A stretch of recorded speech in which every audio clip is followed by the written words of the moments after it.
Ewald Vermeulen. Ewald Ja, Ewald Vermeulen. Vermeulen. Okay. Was jy nou al siek gewees hierdie winter? Ja, maar net so baie paar keer. Net so baie paar keer. Okay. En dan het jy nou al vir 'n kiem gesien? Hoe lyk hulle? Hulle lyk so breinerig en hulle het sulke baie pote met baie voelertjies. Baie voedertjies. En wat doen hulle met al die baie pote en die baie voedertjies? Hulle loop. Loop hulle? En loop hulle op jou as jy siek word? En dink jy hulle het baie tande ook? Nou dink jy 'n kiem moet jou byt om siek te word of dink jy maar net hy bly op jou en dan word jy siek?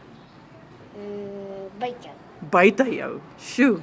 En hoe dink jy gaan 'n kiem klink as jy met hom praat? Hoe gaan sy stem klink? Ja. En wat dink jy sê hy as hy mense siek maak? Wat dink jy sê hy vir hulle? Hulle moet maar siek word.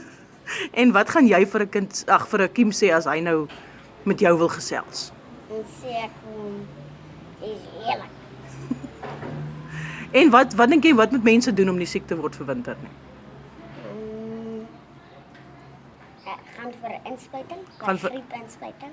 En jy dink dit gaan help? En wat nog? En ons gaan medisyne drink. Medisyne dink voordat hulle siek word. Ah, sy.